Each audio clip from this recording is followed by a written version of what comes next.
우리 같이 선포하기를 원합니다. 이 선포는 복음입니다.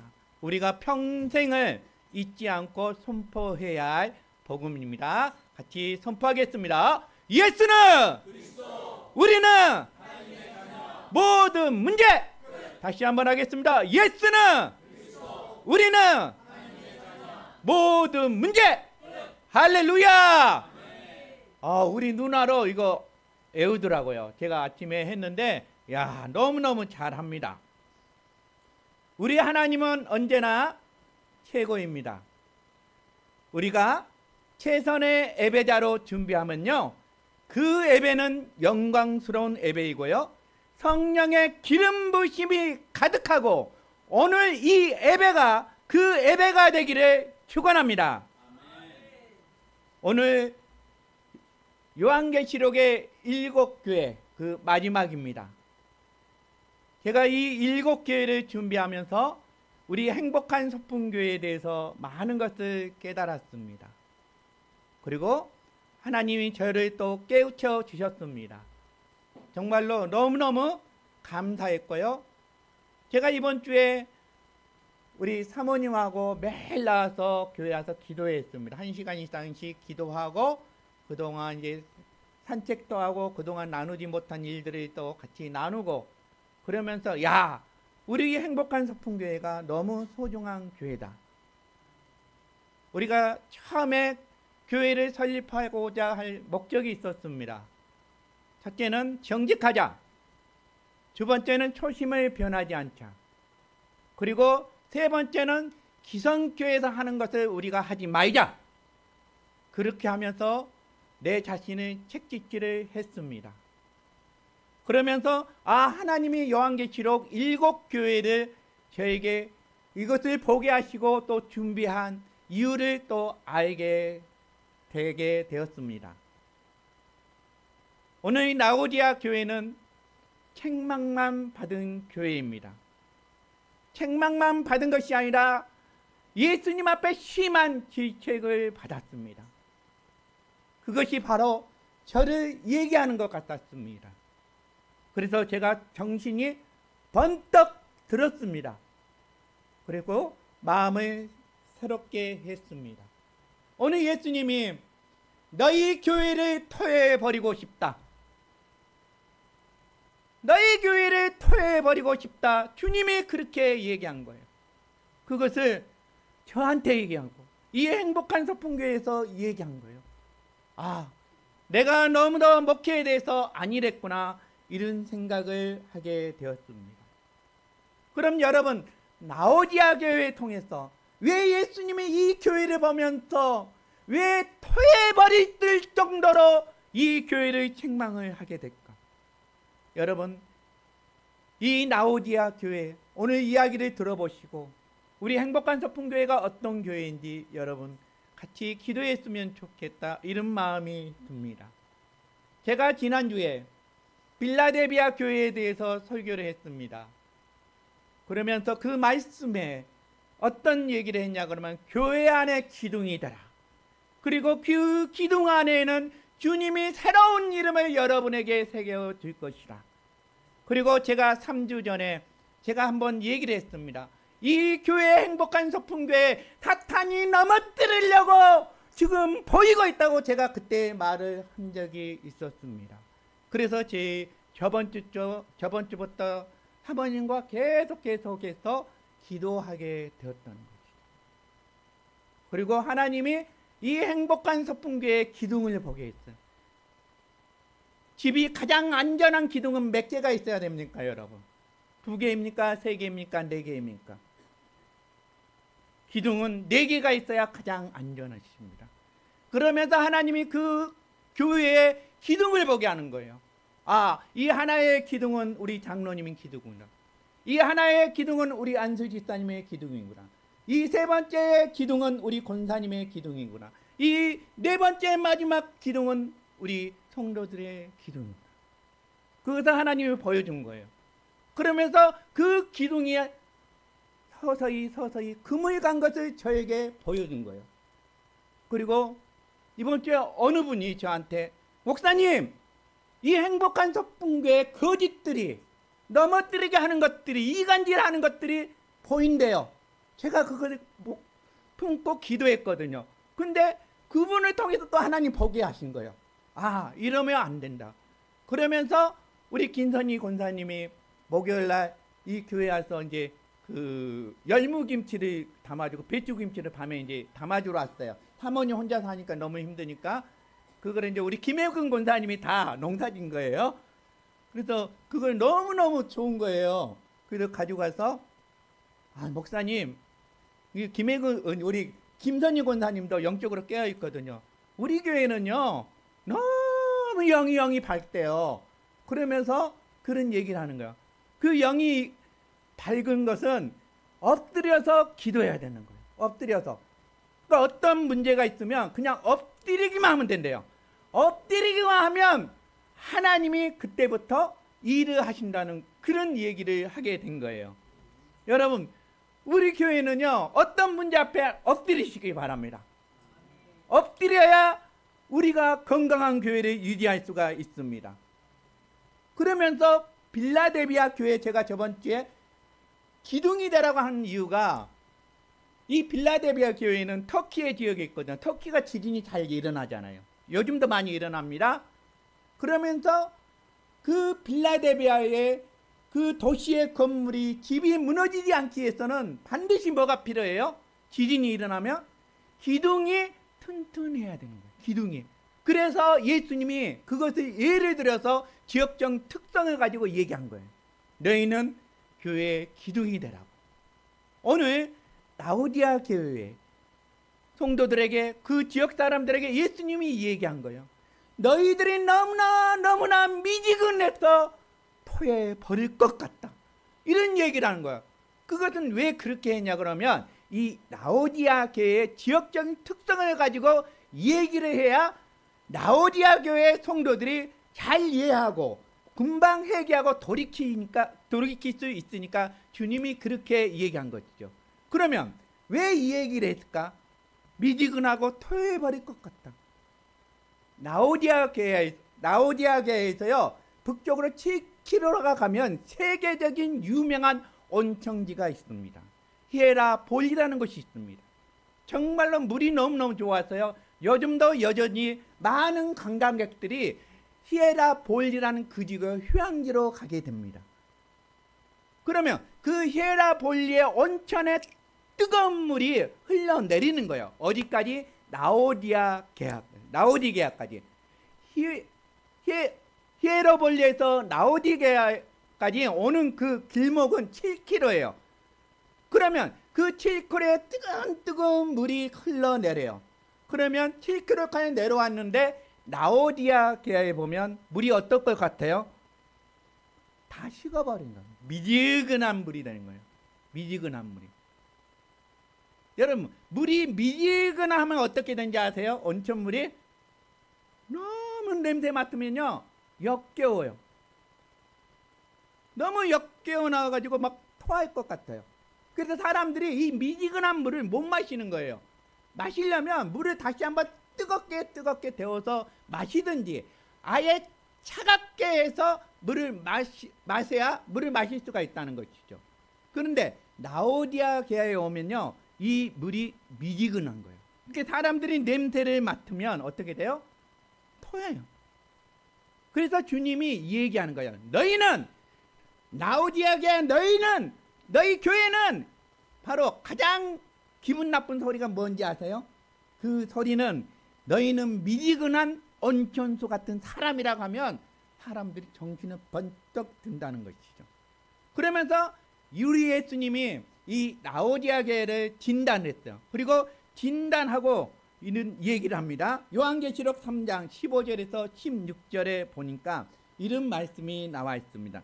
내가 네 행위를 아노니, 네가 찾은지 차지도 아니하고 뜨겁지도 아니하고, 네가 차든지 뜨겁든지 하기로 원하노라, 이렇게 얘기하는 거예요. 그리고 네가 이같이 미지근하여 뜨겁지도 아니하고 차지도 아니하니 내 입에서 너를 누구예요? 바로 라오디아 교회를 예수님, 너를 토하여 버리라는 얘기를 한 거예요. 여러분 얼마나 무서운 책망입니까? 15절에 우리 주님이 얘기하잖아요. 다시 뜨겁든지 차든지 하라고 이렇게 최후의 경고를 내리시고 있다는 것입니다. 제가 여러분에게 한번 물어보겠습니다. 여러분은 이 믿음의 온도가 지금 몇 도입니까? 100도가 끊는 점이라면 지금 현재 우리의 믿음의 온도는 몇 도입니까? 몇 도의 온도로 여러분 신앙생활을 하고 있습니까? 아니, 한때는 뜨거웠다고요? 한때는 다 뜨거운 사람들이에요, 여러분. 주님을 만나고 우리 정말로 뜨거운 사람이었습니다. 그래서 한때는 밤새워서 기도해 본 적도 있고 넘치도록 주님을 위해서 헌금을 해본 적도 있고 다양한 부서에서 정말로 헌신한 일들이 너무도 많다. 다들 한때는 그럴 때가 있었다는 사실입니다. 그런데 오늘 이 한국의 교회 안에 어떤 성도가 많은지 아세요, 여러분? 어떤 성도가 많을 것 같습니까? 다른 말로 왕년 신앙이에요.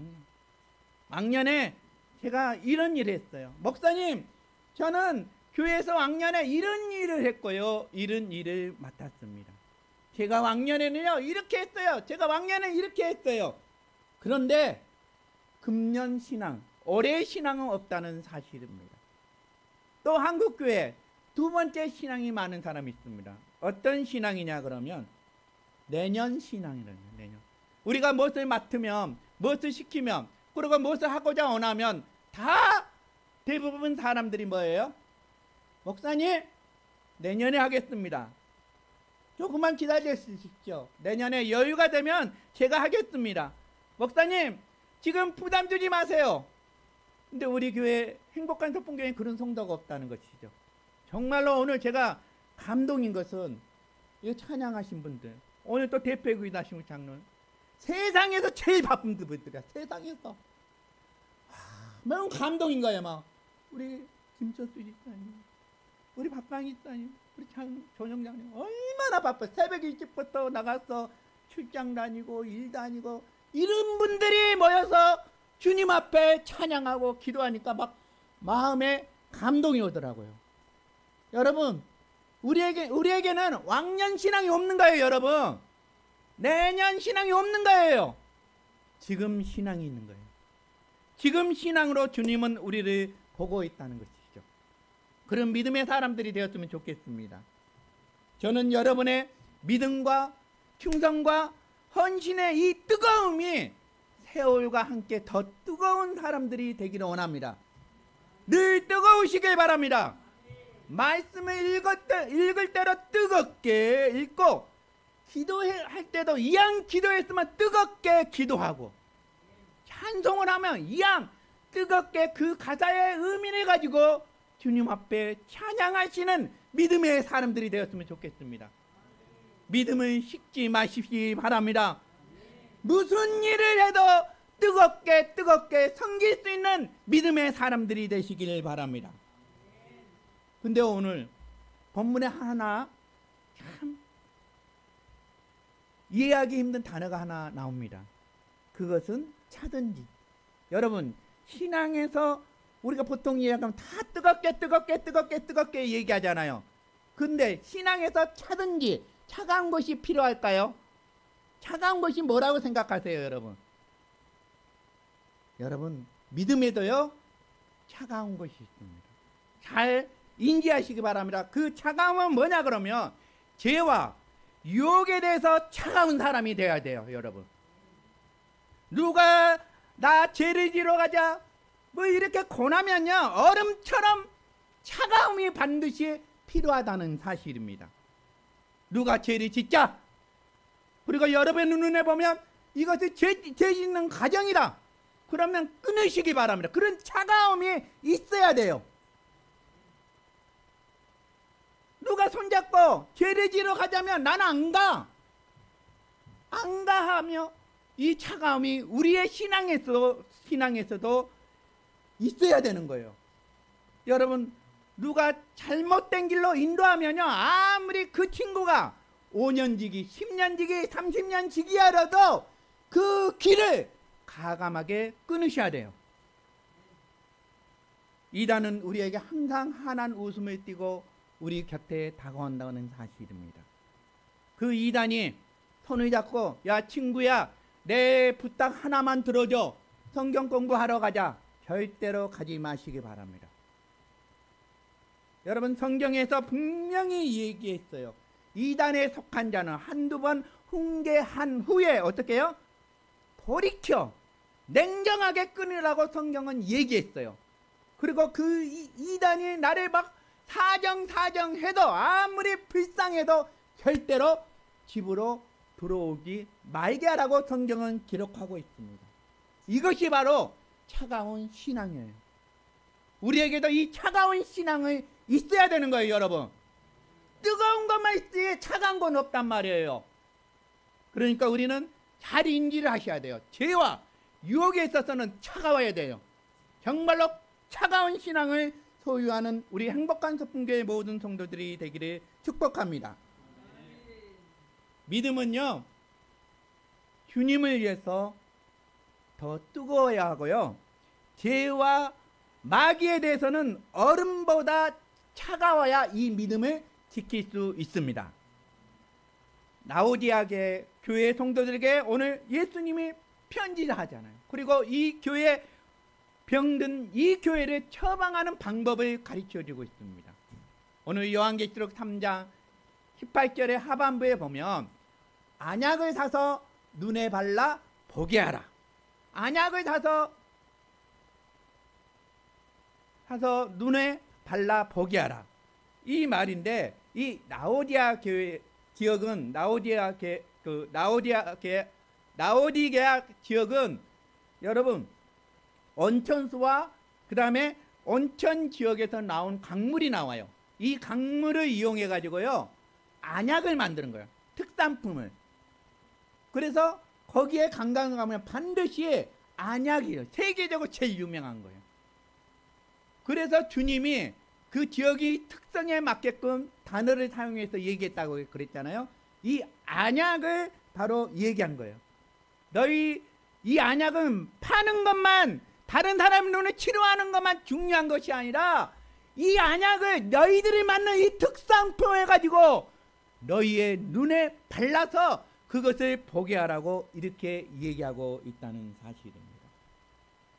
라오디아 교회 성도들이 일주일 내내 사람들의 눈에 바르는 안약의 필요성을 가지고 그것을 팔았지만은 정작 자기들의 눈이 닫혀있는, 자기들의 눈이 소경인 것을 몰랐다는 거예요. 그래서 예수님이 남의 눈을 고치기 전에 바로 안약을 사서 너희의 그 실명의 이기에 있는 너희 눈에 발라서 그것을 바라보라고 주님이 얘기하고 있다는 사실입니다.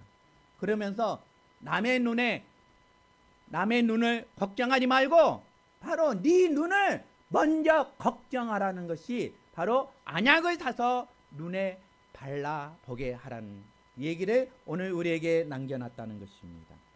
우리 예수님은요 라오디게아 교회 성도들의 눈에 이 안약을 도대체 발라서 고쳐줌으로 말미암아 그들에게 무엇을 보게 하려고 이렇게 했을까? 아니 눈을 뜨고 라오디아의 성도들이 무엇을 봐야 할까? 이것을 우리가 한번 알아보기를 원합니다. 그러면 그것이 첫 번째, 왜? 안약을 발랐어. 왜 눈을 보게 했냐? 눈을 열려고 했냐? 그러면 첫 번째는 친구가 적인지 아니면 친구가 진짜 친구인지 이것을 알게 하기 위해서 주님이 그렇게 얘기했다는 것이죠. 여러분 가까이 해야 할 사람은 우리는 가까이 해야 돼요. 근데 그 가까이 할 친구가 뒤에 길에 가면 아까 뭐라고 그랬죠? 차가운 신앙을 가지고 그것을 차단을 해야 되는 것이죠. 그렇게 하려면 우리가 보는 눈이 있어야 된다는 사실입니다. 그것을 위해서 안약을 사서 바르라는 것이에요, 여러분. 다시 말해서 내가 만나는 사람이 내 믿음을 미지근하게 만드는지 아니면 그 친구가 내 믿음을 뜨겁게 만드는 친구인지 그것을 판단할 줄 아는 눈이 열려야 된다는 사실입니다. 그래서 신앙생활을 잘 하려면요, 친구를 가려서 볼 줄 아는 눈이 열려야 된다는 사실입니다. 이것을 뭐라고 그러냐면 분별력이라는 거예요. 영적 분별력이라는 것. 만약에 정말로 이 친구가 믿음의 친구인데 이 친구를 온수로 봐, 아니면 친구를 온수로 보는 사람들, 이 사람들이 진짜 소경이에요. 소경. 여러분, 아니, 믿음의 친구를 바라지 못하고 세상의 친구를 친구라고 생각하고 그 친구와 가까이 하고 그 친구와 매일 커피를 마시면서 매일 맛있는 거 먹는데 정작 자기를 위해서 믿음으로 기도하는 그 친구는 적으로 보는 거, 그것은 소경이에요. 소경. 이 땅에 우리가 살아갈 때 이런 소경들이 얼마나 많이 있습니까, 여러분? 누가 내 믿음을 뜨겁게 해줍니까? 누가 정말로 비타민 같은 친구입니까? 아니면 누가 정말로 독약 같은 친구입니까, 여러분? 비타민 같은 친구는 쓰레기통에 버리고 독약 같은 그 친구는 뭐예요? 오히려 그것이 음료수인지 알고 그것을 마시는 친구들, 그 사람이 바로 소경이라는 사실입니다. 여러분, 한번 생각해 보십시오. 내가 평생 만나고 붙들고 살아온 그 믿음의 친구가 가짜 친구라면 어떻게 하겠습니까, 여러분? 내 영혼을 죽이기 위해서, 내 영혼을 도둑질하기 위해서 가짜 선교사를 파송했으면 여러분 어떻게 했겠냐고요? 여러분 아직까지 그런 친구가 없습니까? 이 자리에 있는 거예요. 너무나 감사하시죠? 예, 앞으로 여러분 잘 분별하시길 바랍니다. 예, 이런 친구, 이런 믿음의 사람들이 가장 복된 사람들이에요. 사랑하는 여러분의 눈이 열리기를 축원합니다. 아멘. 두 번째는 왜 주님이 안약을 사서 바르라고 그랬냐 그러면 자기 자신을 보라는 거예요.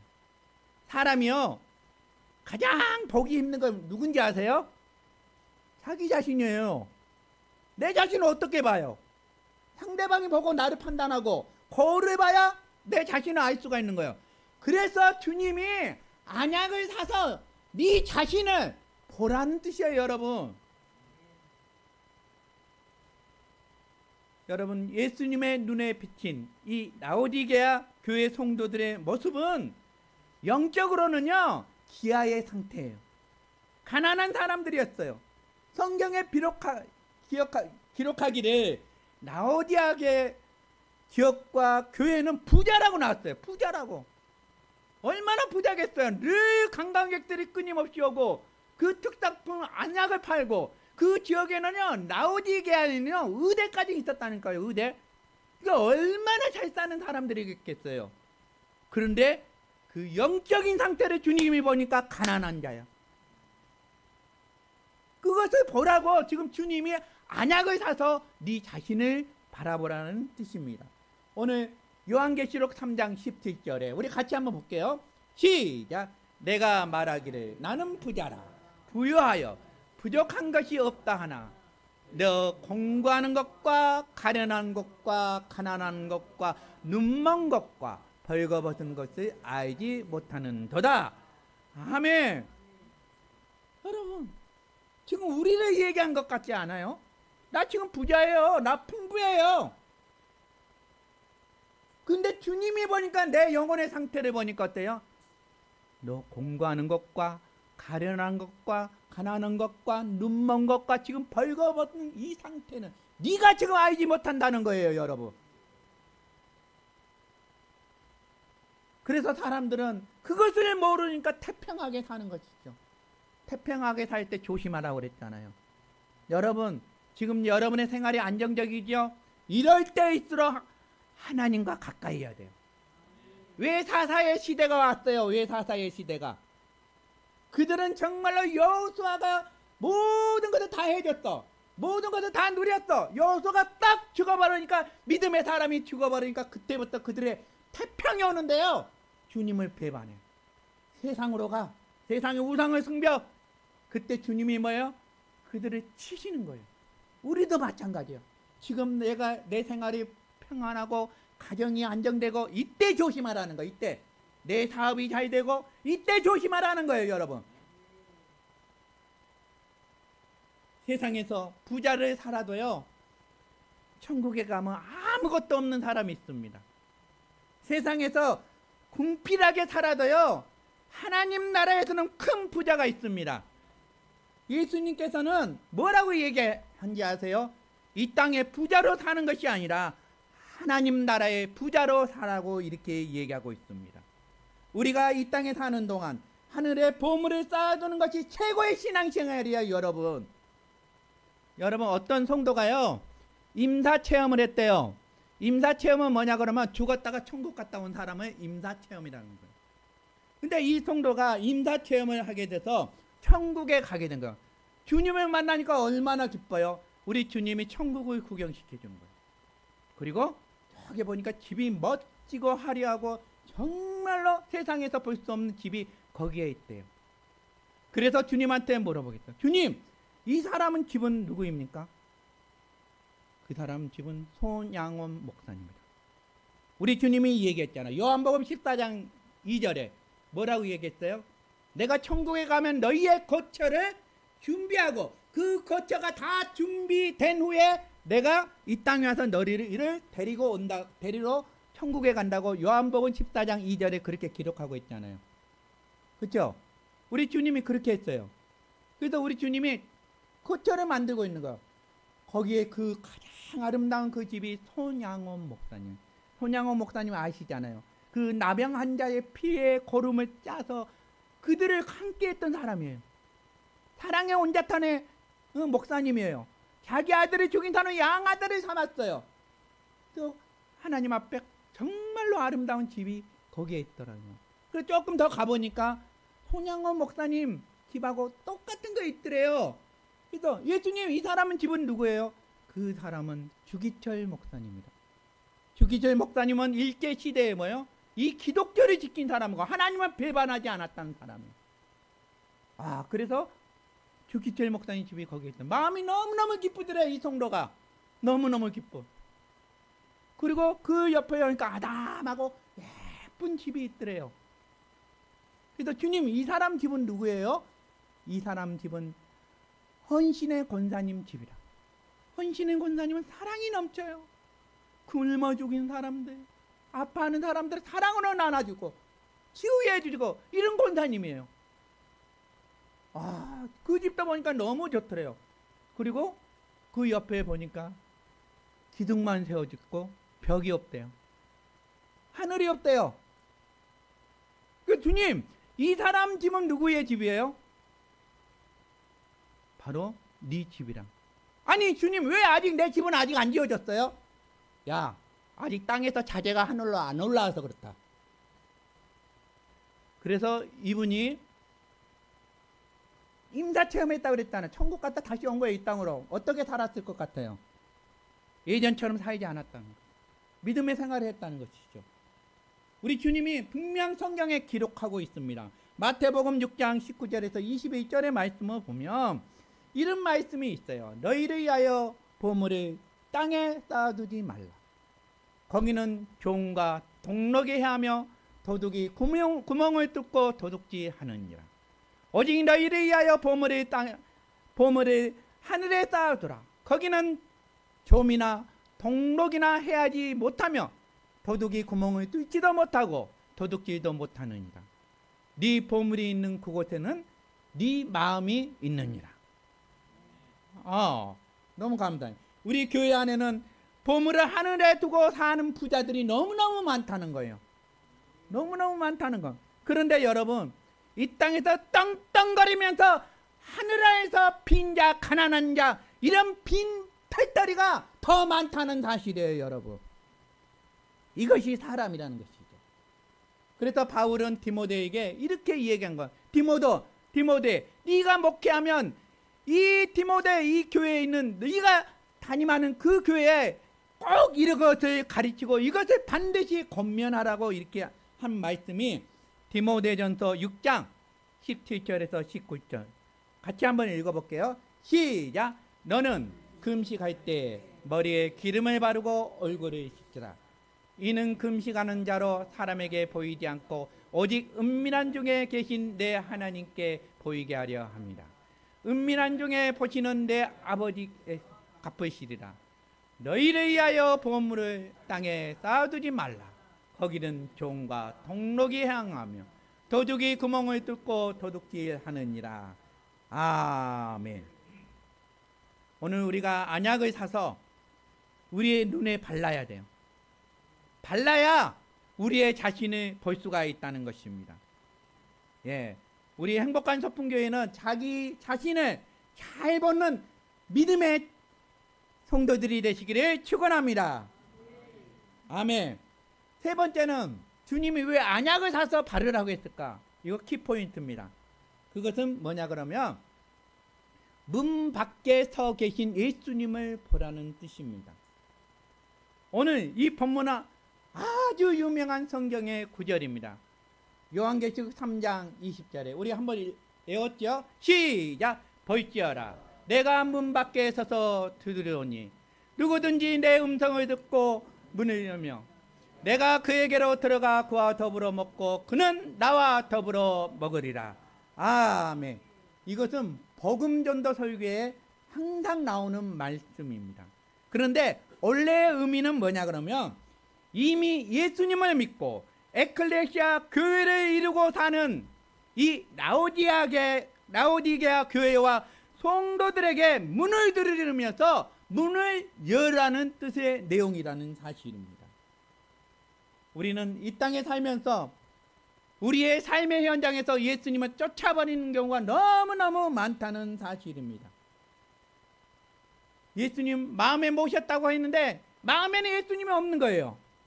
여러분, 만약에 주님이 오늘 우리에게 이 말씀을 한다면 어떤 마음이 들겠습니까? 요한계시록 3장 20절 말씀을 나한테 지금 한다고 그러면 여러분 이 말씀은 어마어마한 무시한 말씀이에요. 여러분, 혹시 여러분 마음에 예수님이 계십니까? 여러분의 삶 가운데 예수님이 계십니까? 어디를 가든지 예수님과 동행하고 있습니까? 아니면 예수님 기억나지 않아요? 옛날에 모셨는데 지금은 예수님이 없는 것 같아요.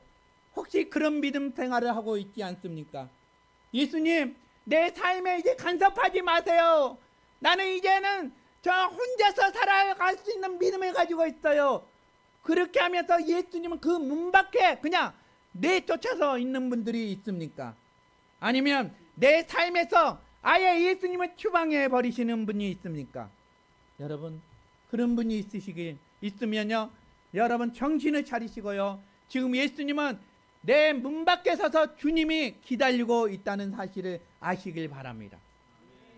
여러분, 어느 순간부터 우리는 사람들이 보는 앞에서는 기도 안 해요. 식당에 가보세요. 믿음의 사람들 기도 안 하고 밥 먹잖아요. 늘 일용할 양식을 해서 주님이 감사하라고 그랬잖아요. 근데 어느 순간부터는 사람을 시선에 때문에 그 식사 자리 앞에서도 주님 앞에 기도하지 않는 사람들이 많다는 거예요. 이것은 내 삶에서 예수님을 쫓아냈다는 사실이에요. 내가 회사를 다녀도 1년 동안 예수라는 그 향기를 품어내지 못하고 너 예수 믿어? 교회 다녀? 그 문제가 있다는 사실입니다. 여러분, 왜? 다른 사람이 알면 내가 피해를 볼까 봐 이 예수 믿는 것조차도, 교회 다니는 것조차도 숨기는 사람들이 점점 많아지고 있다는 사실이에요. 그럼 주님이 어디에 계시겠냐고요? 내 마음에요? 천만에요. 문 밖에 그냥 서 있는 거예요. 여러분의 삶에 예수님이 계십니까? 예수님을 의식하면서 사십니까? 오늘 또 우리 주님은요, 녹화하고 있어요. 주님이 녹화할 때는 뭘로 녹화할 것 같아요, 여러분? 손이요, 발이요, 이마요. 내가 가르쳐 줄게요. 우리 주님은요, 손으로 녹화하지 않을 것 같아요. 왜냐 그러면요, 예수님의 이 품 안에는 엄청나게 많은 양식을 가지고 있기 때문에 발로, 야 정식아 빨리 문 열어.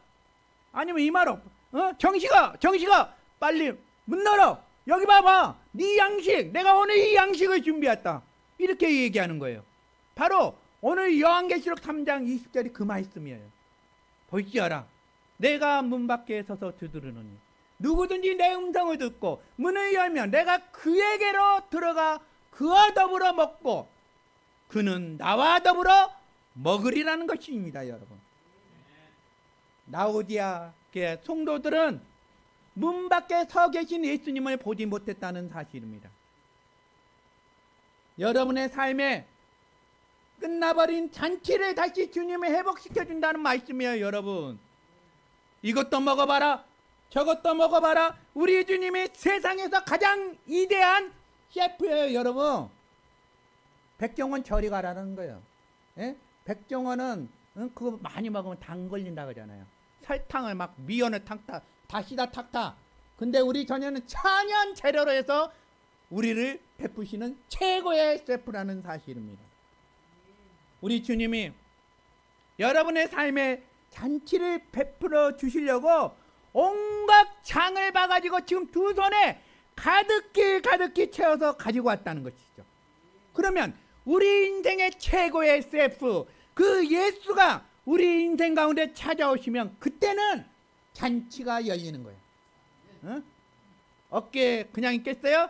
잔치가 열리는데 궁뎅이 흔들리면서 허는 흔들리면서 춤을 추지 않겠나요? 여러분, 우리의 영적인 배고픔을 단숨에 해결해 주시는 그 예수님의 풍성한 식탁을 여러분 이번 주 한 주간도 기대하시길 바랍니다. 마음의 문을 활짝 열어 주십시오. 예수님 우리 인생의 최고의 요리사입니다. 여러분의 인생의 냉장고 안에 주님이 들어오시면 여러분이 가지고 있는 그 재료를 가지고 우리 주님이 최고의 요리를 만들어 가지고 우리의 인생의 최고의 잔치를 열어줄 것입니다. 우리 주님의 특징이 뭔지 아세요? 우리 주님은 우리에게 밥상을 차려준다는 거예요. 차려준 거. 사람들이 착각하잖아요. 주님 들어오면 내가 요리해가지고 나 요리도 못하는데 내가 어떻게? 그것이 아니라 우리 주님은 우리를 위해서 우리가 마음의 문을 열면 그냥 밥상을 차려주는 거예요. 밖에 내몰린 그 예수님은 우리를 포기하지 않고 다시 찾아오셔가지고 문 열어라, 나다. 내가 너의 삶으로 들어가자. 너의 삶 가운데 축제가 지금 끊어져 있구나. 자, 어둠이 끊어져 있구나. 어둠이 있구나. 재미가 없구나. 내가 들어가서 내가 맛있는 것을 차려줄게. 너의 온기를 회복하고 너의 믿음을 회복하고 너의 삶을 회복하고 나는 너와 더불어 먹고 산다는 것을 이제 알았냐? 자, 이제 잔치 시작. 주님이 이렇게 얘기하신다는 것이죠. 그래서 주님이 오늘 우리에게 얘기하는 것이죠. 안약을 사서 누구를 바라보라고요? 문 밖에 서 계신 예수님을 바라봐야 돼요. 혹시 예수님 밖에 있습니까? 빨리 문을 여십시오. 빨리 문을 여시고 주님을 내 마음의 한 중앙에 모시고 한평생을 주님과 동행하는 저와 여러분이 되기를 주 예수 그리스도 이름으로 축원하옵나이다.